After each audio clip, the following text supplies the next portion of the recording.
Hello and welcome to Westferry Times. I'm your host, and today we're here to really dig into the ideas, the forces, and the people shaping modern Britain. Great to be here. We're embarking on a really fascinating exploration today, the evolution of British culture, diversity, and identity. Hmm. What does it actually mean to be British as we head through 2025? How has our culture changed? And maybe most importantly, how is all the diversity we see around us really reshaping our national identity? It's a huge topic and a vital one. Absolutely. And with us to help navigate this is a renowned cultural historian from the University of London, specializing in post-colonial Britain, identity, and multiculturalism. Professor, thanks so much for joining us. It's a real pleasure to be here. This is a conversation that, well, it feels more important now than ever, I think. I agree. Okay, so let's dive straight in. When we talk about British culture, what are we really talking about? It feels like such a big, sometimes slippery concept. It is. And it's definitely not static. It's always moving. If you look back, British culture was often defined by its big institutions, wasn't it? Parliament, the monarchy, literature, the BBC even. Right, the sort of establishment pillars. Exactly. But that's only ever part of the picture. And it's certainly not the whole story today. Culture is also, well, it's the everyday stuff, isn't it? Like what? The language we use, the food we love, our art, music, the values we sort of share or debate, even our sense of humor, maybe, and fashion, all of that. Okay, so thinking about that bigger picture, what would you say is the most significant shift, in the last 50 years or so? What's really changed things? Oh, without a doubt, I'd say the end of the British Empire. That triggered huge waves of immigration. People came from the Caribbean, South Asia, Africa, and, more recently, Eastern Europe. Right. And these communities, they didn't just arise. They brought their own incredibly rich traditions, food, languages, beliefs. And how did that interact with what was already here? Well, that's the fascinating bit. These elements didn't just exist side by side. They've actively reshaped, even redefined, what we think of as British.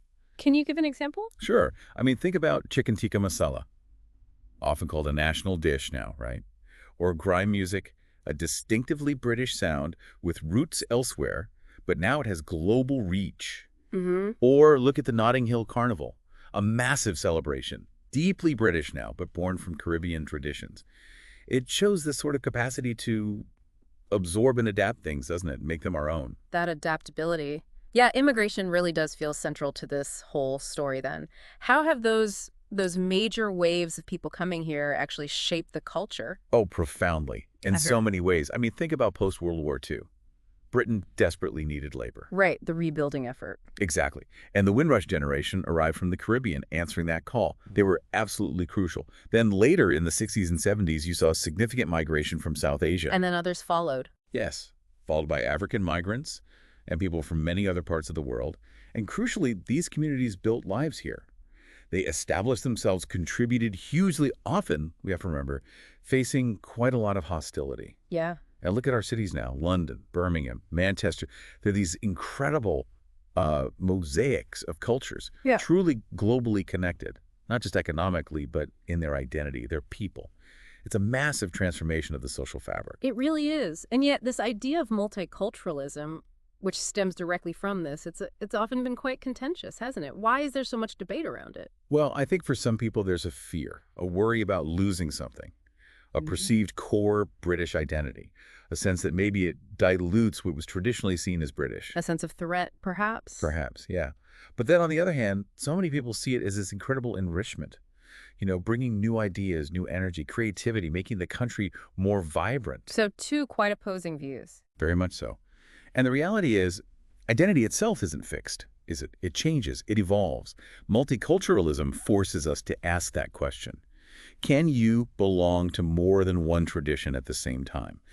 Can you hold multiple allegiances? And what's the answer in Britain today?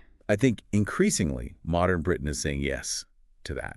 This idea of fluid identity isn't seen as a weakness anymore, but maybe actually a strength. It allows for a much richer kind of belonging. Interesting. Let's maybe shift focus slightly to arts and media. How does all this diversity actually show up there? Oh, the impact there has been transformative. Just look at music. Think about the journey from, say, the Beatles groundbreaking for their time. To Absolutely. someone like Stormzy today, globally huge, but so deeply rooted in his British Caribbean experience. Our creative industries, slowly but surely, are starting to reflect a much wider range of voices. And in film and TV, too. Definitely. British cinema and television are telling stories that, frankly, were marginalized for a long time. Shows like Top Boy or Michaela Cool's I May Destroy You. Brilliant pieces of work, giving us narratives from different perspectives within British society. It raises that question of whose stories get told, doesn't it? Exactly. Who gets to speak and who gets to see themselves reflected in the culture? It's changing. And what about younger people? Gen Z, millennials, they've grown up in this much more diverse Britain. How do they seem to express their identity? Is it different? Well, I think so, yes. For many younger people, identity seems incredibly fluid, whether that's racial, cultural, linguistic. Mm. They mix and match influences much readily, perhaps. And they're digital natives, too. Yes, globally connected online, often less bound by those older, more rigid ideas of what Britishness has to mean. Yeah. It's quite exciting, actually. But it can also sometimes clash with more traditional perspectives, can it?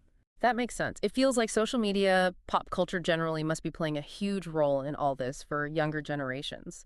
Is it actively reshaping national identity? Oh, absolutely.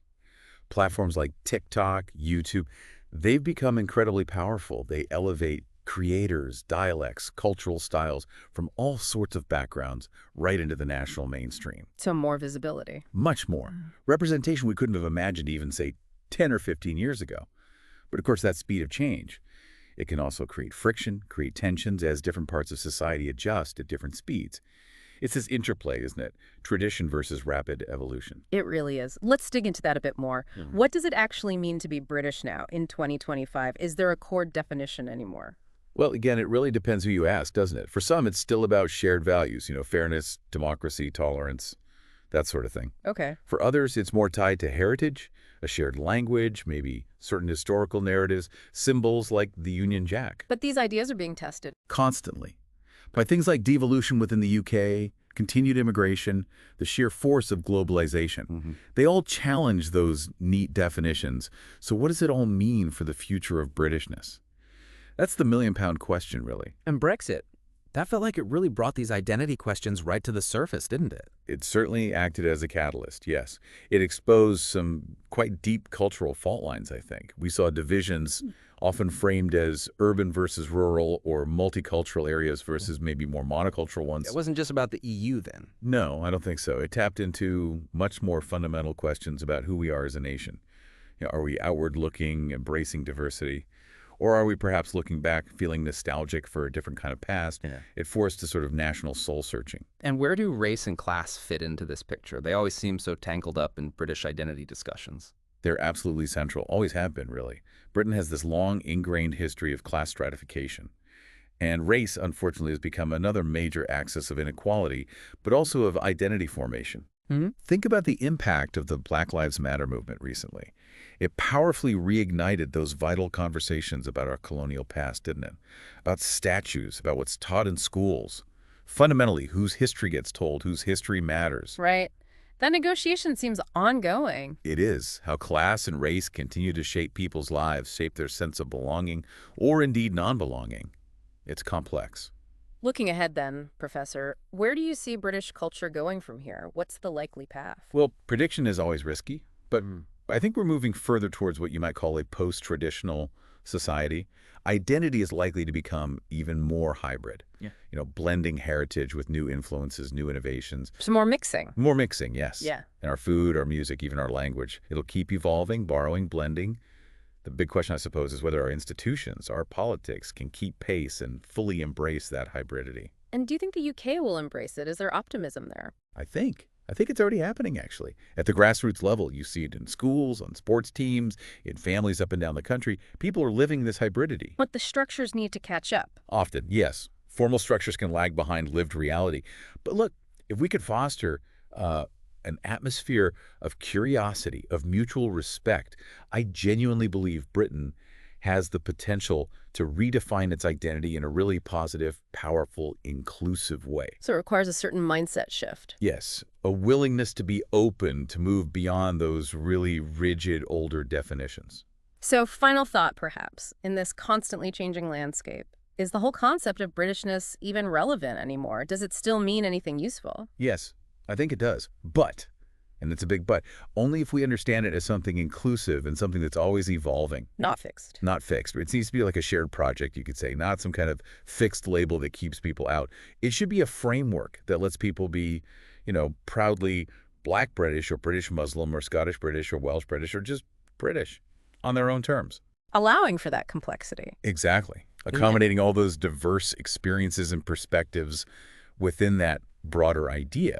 That's where its relevance lies now, I think. Professor, thank you. That was such a thoughtful, really layered conversation. You've given us so much to think about. Well, it was my genuine pleasure. Thank you for having me, for creating this space for this important discussion. And thank you for watching Westferry Times. If you found this deep dive into British culture and identity interesting, please do subscribe to our YouTube channel, Westferry Times.